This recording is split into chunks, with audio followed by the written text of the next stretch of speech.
Welcome aboard the North Yorkshire Moors Railway for a journey back in time to the golden age of steam. Good afternoon, can I see tickets, please? Every year, 500,000 visitors come to marvel at these miracles of Victorian engineering. I came all the way from Ireland for this. Keeping it all on track are a dedicated team full of pride, passion and true Yorkshire grit. Be honest, we love it. Engine shed manager Piglet is in charge of all things mechanical. Just pranged it into the side of the buildings. I've got that Miley Cyrus song in my head now.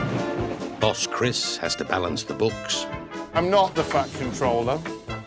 Train-mad Rose twins collect the cash. This isn't for tickets, it's just tips. And Chief Boilersmith Mark must keep the engines in good health.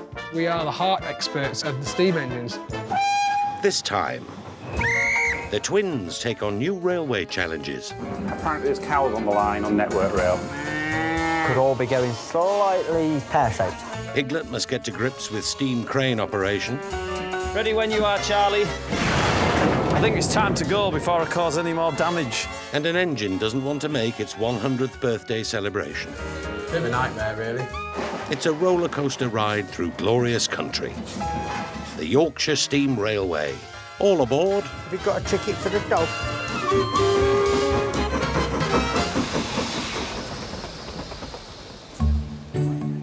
After a bumper summer at the North Yorkshire Moors Railway, preparations are underway for the autumn season. It's a time of year when railways boost their income by putting on steam festivals, traditionally called galas. Celebrations of steam, they feature star engines from all over the country. The gala is effectively a game of top trumps, swapping engines, borrowing them from other railways and showing off to the world.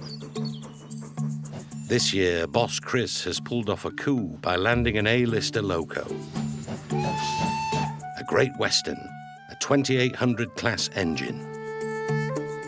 But it comes with one big condition. The deal to get the locomotive from the Severn Valley Railway over in the Midlands, we've also said to them that they can borrow our Q6 locomotive. But we are a bit worried about whether we can deliver on it. It's a gamble. The Q6 hasn't run for over 2 years after coming out of service for a major overhaul. The man responsible for trying to get it ready is engine shed boss Piglet.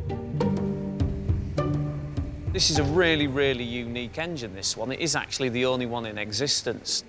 It's not Flying Scotsman and it doesn't have a fancy brass nameplate or anything like that, but these were the workhorses of the railways, you know. These were the ones that were doing the day in, day out, the graft all in all the coal trains and doing all the mucky jobs. But nonetheless, these helped make Britain where we are today, you know. It's part of our industrial heritage.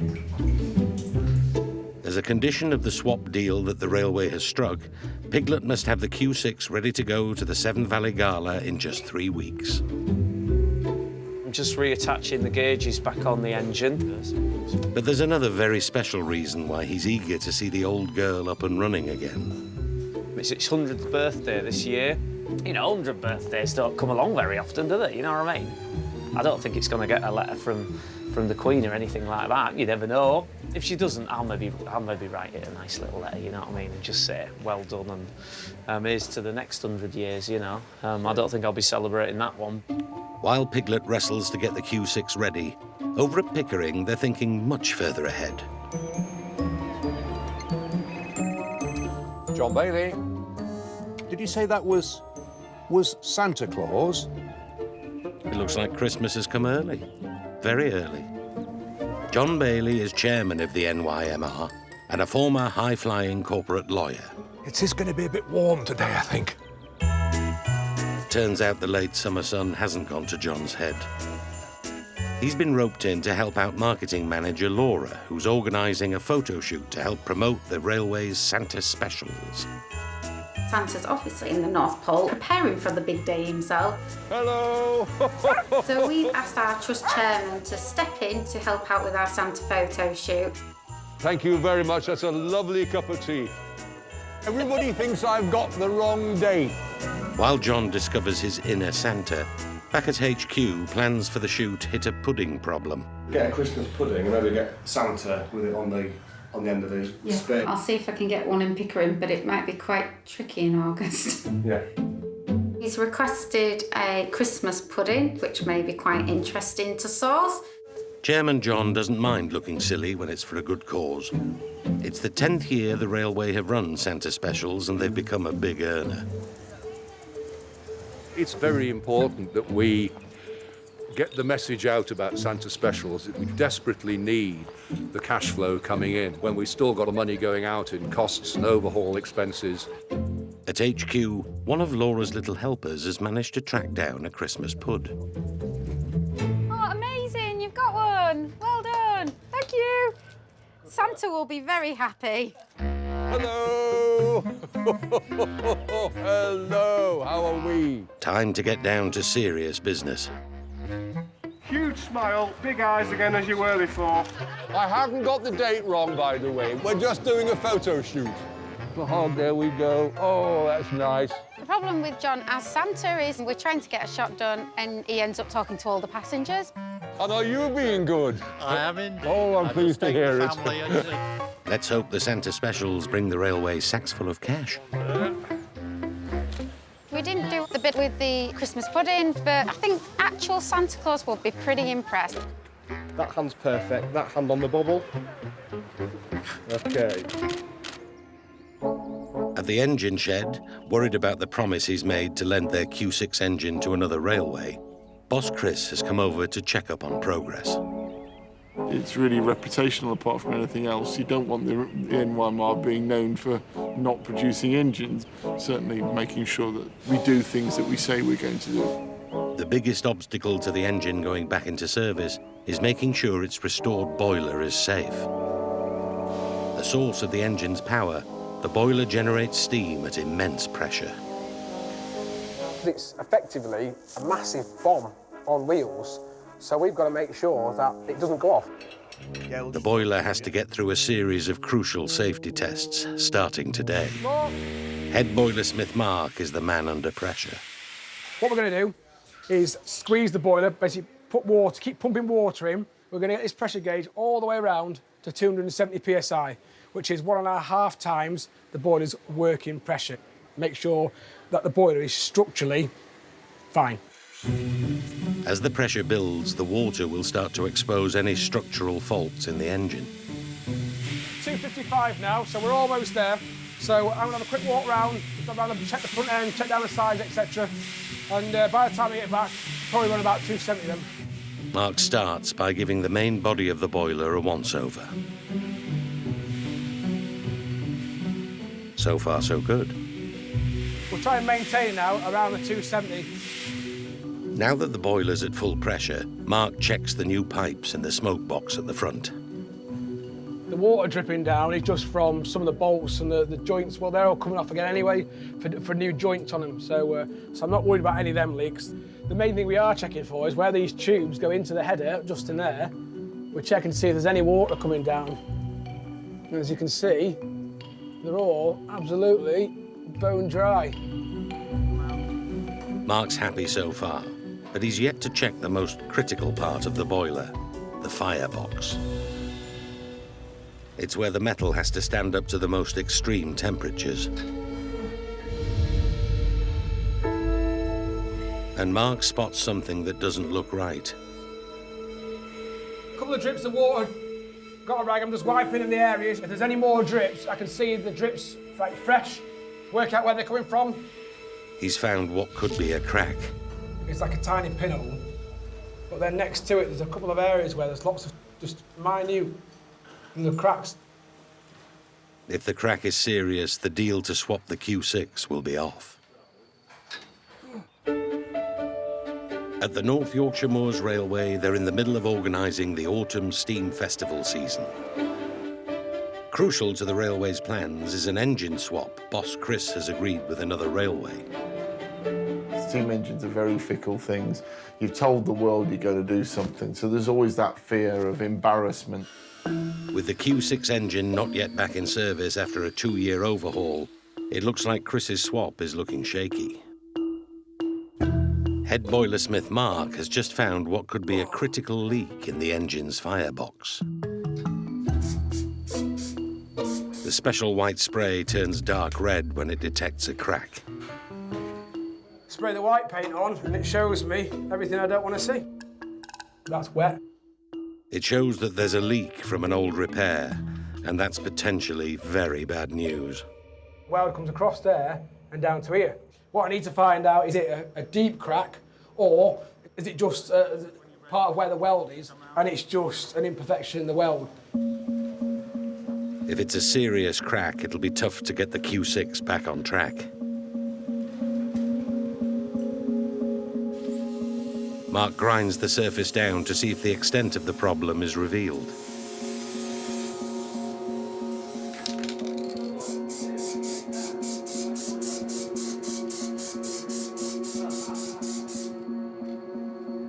It's actually shown more. It's basically brought up a load of little micro cracks now, which there shouldn't be any, which is a bit of a nightmare, really. To make matters even worse, this is a copper weld, and there are only a handful of copper welding specialists in the country. With the Q6's official boiler inspection scheduled in just 4 days, Mark makes a desperate call. How soon do you think you could get here if it needed welding? All right, okay. Yeah, that's a bit late for us. Right, okay, anyway, well, thanks very much anyway. All right, I'll speak to you soon. Cheers, bye. The copper welder is in great demand and can't do an emergency job. He's not available to do any welding until sort of mid-end of September, which is no good for us, really. So it's now making a judgment call, really, on what we think's the best to do. Keeping these old engines running is an increasing challenge. Thousands of steam engines once graced our railways, but today just 120 are still running. That any survive at all is a surprise to John Fletcher, who runs the NYMR's fundraising shop. There we are, look at that little beauty. Would you like a bag? Bye. Yeah. It was 50 years ago this month that the last steam locos were finally retired by British Rail. John was a fireman on the footplate on the very last day they ran. There are thousands of people lining the trackside. I don't think the sadness hit us until we were reaching our journey's end. That scene there is taken on the last day of steam on locomotive power depot. In fact, on the other side is one of our drivers and firemen signing autographs. I suppose these days they'd be doing selfies. John has written a memoir of the 50 years he spent on the footplate. It's getting as popular as 50 Shades of Grey. I should have called it 50 Shades of Black. When John was working as a steam fireman in the 1960s, yards like this were a very different place. With a lot more men, only 200 of us, really, fitting staff, boilermaker staff, steam raisers, knocker-ups. You don't have any knocker-ups here. The guy went round on his bike, knocking up, and gave him a piece of paper and told him what time to come to work. Nobody had a telephone. John has now retired from the footplate, but he's always more than happy to give the new generation the benefit of his experience. This shovel here, come here, let's look at it, right? Well, bloody hell, fire. I couldn't use that. They're too bloody heavy, these things. I'm not the woman I was, but... I've combined these with Western flicks. That's right. He was buying all the drinks in the pub. That does help in the training programme. That's right. Go this way.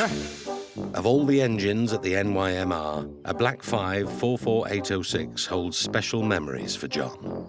This is one of my old locos. We had a few happy hours together. We used to run up to 75 or 80 miles an hour and take your false teeth out. 4th of August, 68. Takes a bit of taking in, you know. 50 years ago, I was working on this machine at Bird's Nest. You got a good job the cats haven't seen it. It's unbelievable that as a young man, this was your daily bread, firing these things.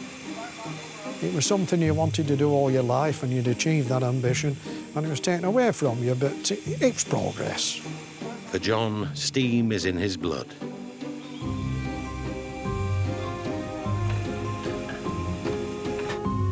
I could never not turn round and look at one, you know. They're from another age, aren't they? Different world.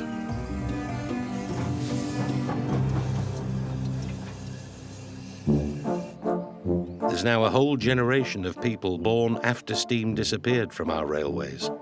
But the passion of some of these new enthusiasts is helping keep steam alive. And there are none more passionate than train-mad twins Matt and Ed Rose. Can I see your tickets, please? Thank you.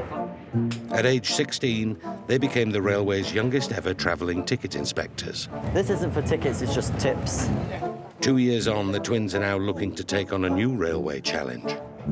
But this time, the boys are going it alone. Ed is swapping his ticket punch for a shovel, giving the footplate a try. Another thing to put on the list, really, the rules of the road in different sides of the railway, so cleaning and firing. I have always wanted to climb on an engine. I am king of the castle now, eh? Ed's getting stuck into some hard labour today. But where's Matt? Matt doesn't really like footplate stuff. Doesn't like any work, really. Matt's not getting his hands dirty. He's staying inside, in the guard's van. Today is my first guard training turn. Hopefully, should be a nice introduction to the world of guarding. Guard of 28 years and legend within the NYMR, Dave Diesel Tibbett would beg to differ. A lot of the time, the guards just seem to be apparently taking it easy, not necessarily the case, though. Matt, you in for a fun day? Yeah, I imagine so. The guard is responsible for the safety of everyone on the train. So here's his first lesson. He should have brought his guns with him. Under the watchful eye of experienced driver Matt Five Bellies Fisher, Ed is learning the job of a fireman. Keeping one of these locos at exactly the right steam pressure involves not only stamina, but great skill. We can hold it back, what about a foot of it? Yeah. Too much coal and you're wasting energy. Too little and you won't have enough power, especially when you've got to climb the 1 in 49 hill up to Goathland. For Ed, it's a baptism involving fire. But back at Gromont, his brother's initiation quickly turns into a baptism of fire. Is that door shut? Setter. I'll go down. Heritage carriages don't have automatic doors and a passenger hasn't closed one properly. A potentially dangerous situation is averted. Back on the loco footplate, Ed is warming to the life of a fireman. That's me, fella. T-shirt's a bit more relaxed than this. While Matt's going from one problem to another. No. No, don't stop. Don't stop on the bloody tracks, man. As the train gets into Goathland Station, it stops too early. Alarmingly, passengers are trying to open the doors. Stop, stop, stop. Close the door, please. Could all be going slightly pear-shaped. Quick-acting Dave saves the day. Proceed forward, but do not go backwards under any circumstances. Meanwhile, Ed's engine has reached Goathland's summit, so it's downhill all the way to Pickering. On Matt's guard shift, there's one final surprise in store. Apparently there's cows on the line on Network Rail. Which means Matt won't be finishing anytime soon.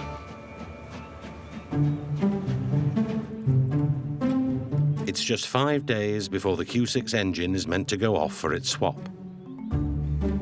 The Severn Valley Railway urgently want confirmation that the engine is coming. Piglet calls an emergency meeting with department heads Mark and Barney. So it's now 9:48. The message I got, can we have a decision regarding the Q6 by 10 a.m, please? Marketing need to finalise promotional posters and leaflets, etc. We've got 12 minutes. Until tomorrow, when the steam test is done, we can't give an answer. We can't. We just don't know. We can't. It can't go, can it? It's as simple as that. I don't think it wants to celebrate its 100th birthday this year, does it? It's putting up a bit of a fight. Yeah. Oh, you're I just 100. want to retire. Put me in the Railway Museum. I'm done. I've had enough. All right. Cheers. Thanks for that. With the solution to the boiler leaks nowhere in sight, it looks like the Q6 will be missing its trip to the Severn Valley. The Q6 engine is due to leave for the Severn Valley Railway in a few days, but it still hasn't passed a crucial safety test. To make matters worse, They've discovered a crack in the boiler that can only be mended by a specialist copper welder. Piglet is about to call the railway to break the bad news. Morning, Duncan, you all right? Morning. Yeah, sorry for harassing you. No, it's all right. I know exactly how it feels. This is such a difficult one because they're trying, but it is right down to the nail. But for me to sit here now and say, yes, it'll be absolutely fine and it'll be ready for your gala, I can't. I'll be lying because I haven't tested it. But Duncan is also in a tight spot. And I think, man, look, the Q6 is coming, you know, and I think probably from a publicity side this end, I think we should stick with that story. Having already promoted the Q6 visit and sold tickets, the Severn Valley aren't taking no for an answer. All right, any changes and I'll keep you up to date, all right? This now heaps more pressure on the engine shed to somehow get the Q6 ready. Its official safety inspection is in just 48 hours. I've just talked to Duncan Ballard. Right. He's still quite keen on having the Q6. Oh, I need to go and tell Matt then. Yeah. Because I've just said to Matt. Yeah. Right, I'll leave you to it, all right. The story changes every minute. Have you spoken to Piglet? No, I've just come back from the tea room. The pressure's back on, especially for Mark. It's not over till it's over. Literally, when the lorry turns up, I don't think the lorry driver's going to know what engine's going to go on the lorry. But without a specialist copper welder to fix the worrying crack in the engine's firebox, the Q6 won't pass its test. Mark has called every copper welder he knows to see if they can make an emergency visit. There's only 4 or 5 people in the country that do copper welding, and they're either on the south coast, they're up in Scotland, or they're 4 or 5 hours with the driving away from us. So to get them to drop everything to come and see us to do what is going to be like a 10-minute job, it's we've got to fit in with them. But none are available. And Mark is running out of ideas. While the team at the shed battle to get the Q6 engine ready, Boss Chris is in deepest Wales, heading for an old steam stomping ground. Going past Tarleton Lake, the lake that holds the railway's name, going back to my old haunting ground where I used to be general manager on the Southland Railway. Chris is on a mission to check up on an engine that he's hoping to bring to the NYMR. Talk to them about the finer details about a certain little blue engine that's coming to the North Yorkshire Moors Railway for our gala. The last of its kind, RAF engine number 6, or Douglas, is a narrow-gauge loco that started life working at Air Force bases. It hasn't been away from the Tallaghyn Railway since it arrived over 60 years ago. Morning, Matt, you all right? Morning, Chris. Morning, Nicky. Oh, hello. So we've got problems then? Just a little bit, Chris, yes. It's not just the NYMR that are having trouble with their locos. Well, I suppose the big question is, how big a job is it? Well, unfortunately, we've got to take all the motion off, balance pipe, brake gear, and we've got to go take it into the works and the jack. So what's wrong with it? Hot oxo box. Yeah, so. Happy days. Yeah. Oh, well. These things happen. And unfortunately, I've just discovered it's broken, so it's not in service, which is not what I really wanted. The concern now, of course, is whether it'll be able to come up to the moors or whether they'll be still working on it at the time. My gut reaction is that David will make sure that the engine is repaired, ready to come up. So I'm reasonably relaxed about it, but it's still a disappointment that the engine's broken. Boss Chris's day job might be counting the pounds, shillings and pence, but first and foremost, he's a lifelong lover of steam. Right, this is me for the day. Off I go, drive a steam engine. Chris's association with the Tallaghyn goes back long before he was general manager. It's where he first fell in love with steam and joined the railway as a teenage volunteer. Jane, hello, Jane. Right, you all right? So, yes, this is Jane. She's known me since I was, what, 14? 14, yeah. I think we brought you here to the railway in the first instance. Yeah. It was no accident that Chris came to the Tallaghyn. He was inspired to come to the railway by its most famous volunteer, the Reverend W. Audrey, author of the Thomas the Tank Engine books. It is funny to think that this is the chair, ultimately, where the Reverend Audrey's books were all written. the typewriter they were written on, and his pipe and glasses. When the Reverend died, he left the contents of his study to the railway. An awful lot of people have been inspired by his books as children and have gone on to become volunteers at Heritage Railways throughout the UK and probably the world. Chris was one of those children. Well, we had the full 26 and they used to be on a bookcase in my bedroom.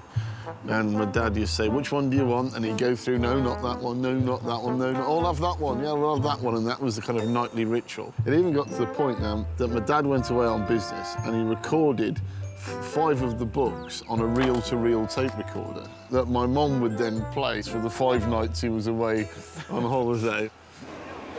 But enough of Thomas the Tank Engine. Time for Chris to tootle off with his little engine. I'm not the fat controller. Who could want for more than this? Beautiful Welsh scenery, fantastic old engine to play with. Now we start to rock and roll now.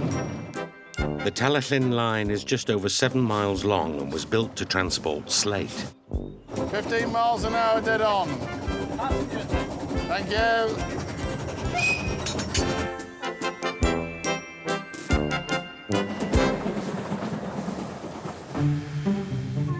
NYMR's Steam Festival is still several weeks away, but with engines expected to be coming from all over the country, they're going to need all the space they can get. Piglet power! Oh, I think my intestines just popped out with... Which means Piglet has got to move Lucy, his very own steam engine pet project. The little engine that Chris Price has got coming, they want to put it on this wagon. So unfortunately, I'm going to have to lift mine off it before I've finished it, which is a little bit annoying, but hey, these things happen. Piglet is very proud of his quirky little steam engine. It is my baby, yeah. Very old baby as well, actually. In its prime, this was like top technology. Man hadn't flown, cars weren't invented. You either had your horse or you walked. It's going to take more than Piglet power to shift Lucy's chassis, so it's a job for NYMR's 80-year-old steam crane. Diddly-oh, that's a life for me. I've done many crane lifts, but I've never actually picked my own steam engine up before, so there's even more pressure. The old crane can lift up to 45 tons, so lifting Lucy should be a doddle, if Piglet knows what he's doing. That is out, out, out and out, so it's all out of gear. OK, Charlie, I'm ready. Just take the slack out of it first. OK, going up. Steady as it goes. Really, really steady. Watch out, Piglet. Whoop, whoop, whoop, whoop, whoop. Right, well, that's got it. Oh, my God. It's in the air. I need a wee. Nervous wee. Right, clear, everyone clear? The moment of truth. Just got to put it down that final inch. Then I can have a wee of me lunch. I'm starving. Nothing like an empty stomach and full bladder to focus the mind. And she's down. Now Lucy can go to her new home where her restoration can continue. Oh. I'm going to go home. You got to stand on it, make sure you wipe your boots. With a copper welding repair still required and only 24 hours until the Q6's boiler inspection, it looked like all hope of hitting the deadline was lost. But overnight, something rather unexpected has happened. In the early hours, a mystery figure arrived at the engine shed and started work on welding the crack in the firebox. Piglet needed a miracle, and it looks like he's got one. Before we knew it, early hours of the morning, he was knocking in the door and he was in and straight in the firebox and welded it up. I mean, I didn't even know he was here. I never saw him. I came in at 8 o'clock and he was gone by then. He was in, job welded up and back out again. Brilliant, you know. It's you know, probably charging me a fortune, but job's done, you know. That's the important thing. The boiler inspector is booked to come tomorrow morning. The firebox crack might be fixed, but there's still a lot of work to do to get the rest of the engine ready. We'll probably need about another week to do everything we're doing. They haven't got a week, they've got just 12 hours. First, they need to get the chimney on.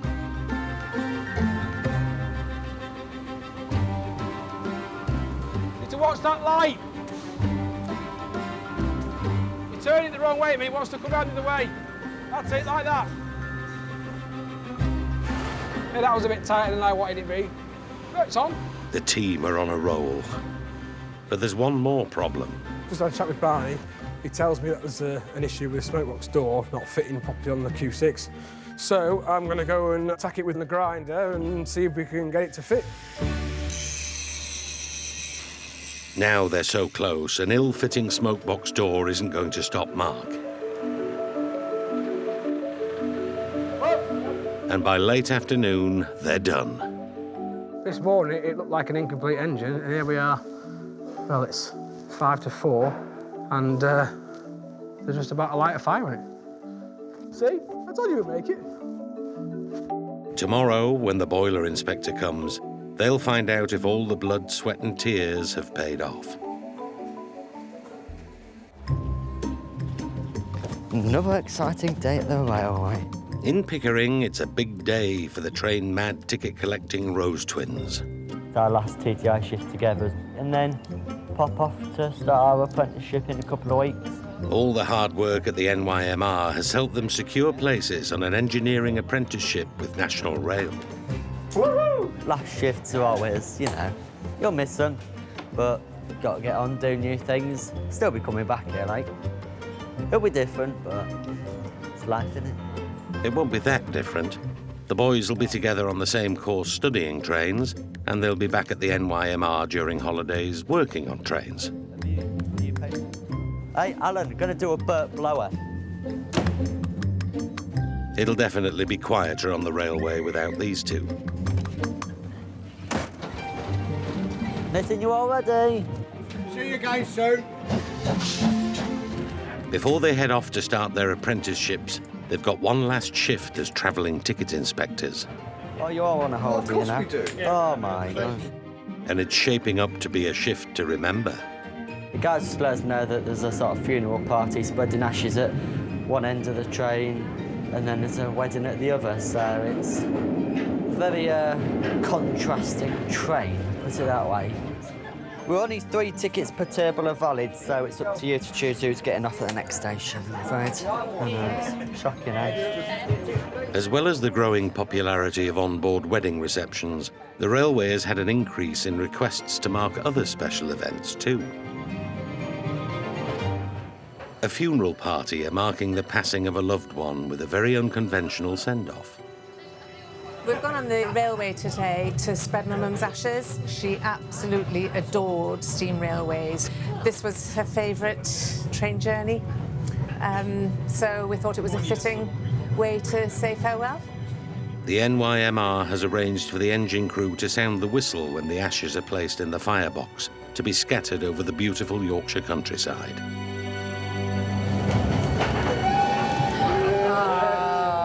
To Patsy!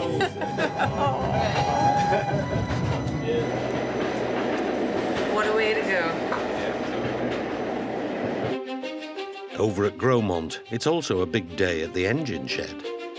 They've been battling to get the Q6, an engine that's 100 years old this year, ready for a crucial boiler safety test.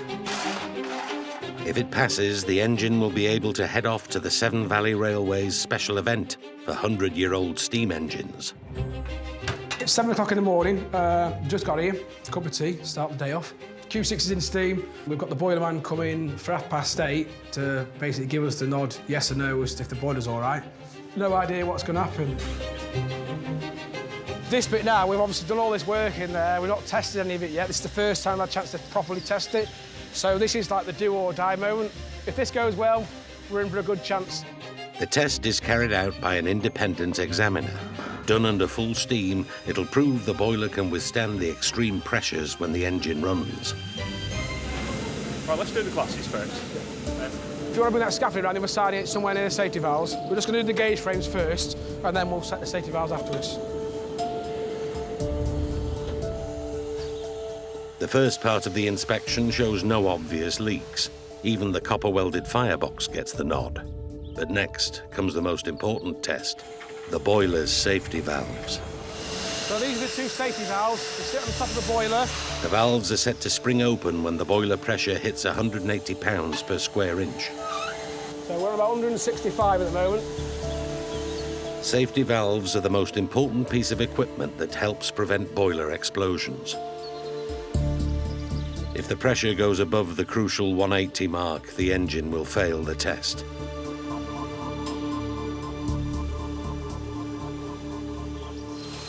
The valve releases, as does the tension in the engine yard. And after one final check, inspecting the smoke box, Check there's nothing leaking from the elements. The blower pipe, the blast pipe itself, the base. It's all good. Everything's there nice and dry, nice and tight. the boiler passes with flying colours. The engine shed crew have pulled it off. The Q6 can go to the Severn Valley Gala. Happy days. And our boys will get a Great Western 2800 loco in return. Right, we'll go and get a well-earned cup of tea, shall we? Well done, lads. I'd be a saddle on a fat girl's bike. Back at the shed, with Piglet's engine Lucy safely transferred to another truck, all that remains is what should be the simple job of putting her freshly painted water tender into storage. We're in.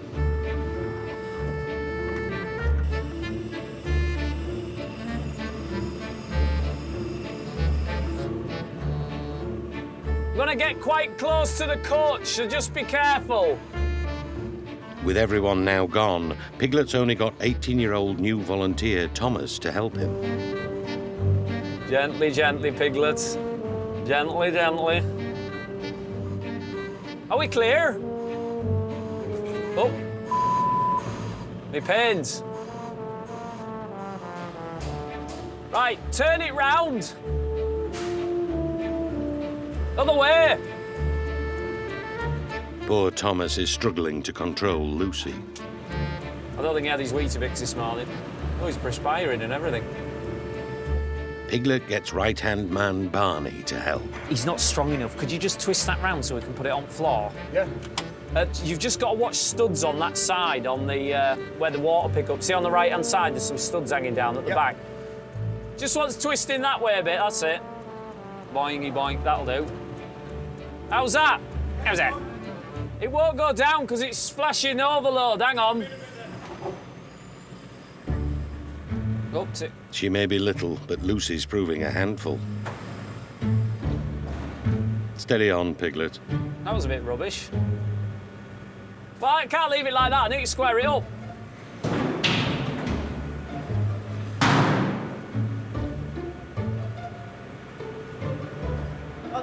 No! It's got to be square. Bloody hell, man. Right, we're making a right arse of this, aren't we? I need to be... I'm not in the middle, am I? That's the problem. Are you ready? Not content with clattering the shed and knocking Barney over, it's time the floor got the Piglet's special touch. Oh, my God. Have I done that? How have I done that? I haven't done that, have I? I must have done. I think it's time to go before I cause any more damage. Can't get out. Back down the line, twins Ed and Matt have got one more run of their last shift. They're on the 4:30 from Whitby. Just loading up the passengers for the last run out of Whitby. People running, good old last-minute customers. Right, just jump on here. Last run of the day. We'll get back to Pickering and cash up, sign off, and that's it. Last run or not, Ed's doggedly sticking to his job. It's not too late to get off, I'll tell you that. After they set off, Matt realises the driver's going a little more slowly than normal. Hopefully we won't stop, but who knows, the driver's a bit hit and miss. They're heading up the 1 in 49 to Goathland, one of the steepest inclines of any steam railway in the country. Not giving it enough steam, or pasty as we like to call it up here, can cause the 100+ tons engine to grind to a halt. And that's exactly what happens. Come to a stand between Goathland and Gromont, which is a steep piece of track, so it's particularly challenging on a normal day. The fact that we've got the last one back, everyone on it, pretty busy, it doesn't help. It's quite the schoolboy error for the driver to have misjudged the pressure needed to get up the hill. The engine, along with 140 passengers and Matt and Ed, are well and truly stranded. Everyone's really tired and you want to go home. Steam engine fans generally don't care much for diesels, but they do have their uses, as driver John knows very well. Diesels are the rescue engines. You can start them up and within half an hour they're ready to move, like the RAC. Though incredibly rare, train collisions are every railway's worst nightmare. Guards carry a surprising bit of kit to help prevent them. So this is a canister of detonators that we carry on all trains. And they're basically small explosive charges. The explosives are placed on the track so that any approaching train will know that there's another train in distress up the line. Did you get that, John? Safely rescued and back to full steam after its diesel jump start, the train makes it back. Just arrived at Pickering. A little bit later than expected, but nothing major. It's the end of what's been a very eventful last day for Matt and Ed. And there's one last surprise for the boys. Boss Chris has come to bid them farewell and good luck. Well then, chaps, that's it then. Off to pastures new. Well done, congratulations. I'm sure their gain is our loss, or our loss is their gain. I'm not sure about that. They're part of the furniture to a certain extent, and we will miss them. They're also kind of indicative of where we are with young people, how reliant we are on young people becoming the future of railway heritage. Yeah, you're going to discover wine, women and song now, aren't you? We won't see you ever again. To mark another special occasion, engine shed boss Piglet has a little surprise for the Q6 loco before it goes off to the Severn Valley Steam Gala. So, yeah, I mean, I've got this little cake here. It's a Caterpillar. I mean, 100's not bad, is it? And these engines work hard for us, you know, and they're part of the team, essentially. They are. That looks all right, doesn't it? Looks a bit like a train, sort of. Not sure everyone will agree with that, Piglet. You want one job to get a train cake, you come with a Caterpillar. It was as close as I could get. I've got a cake for Q6, so I was just going to light some candles, look. Oh, it's 100, isn't it? Yeah, 100-year-old. Mint that. And I couldn't find a train one, though, so I had to get a Caterpillar. Well, it's nearly a train. It's hard, really exactly. Change them to wheels, isn't it? Exactly. Round as well. Oh, you're not having any? But nothing's easy in the world of steam. Hang on, let's get his belly in way. All surround. Why has it just got windy now? Let's go to the cab. We get a cake. To be fair, though, it looks all right, doesn't it? Are you going to blow them out, Owen, as you're about right height? Gently, no slaver. Ah.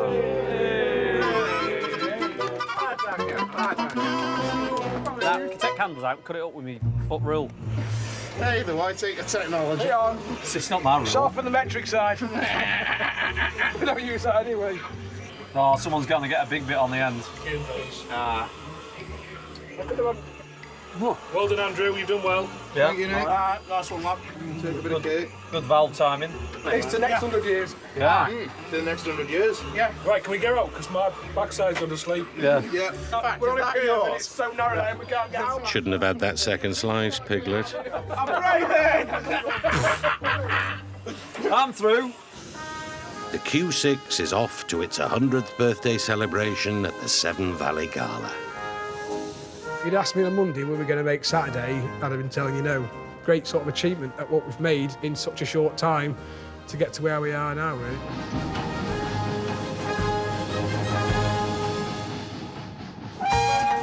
Next time, it's war.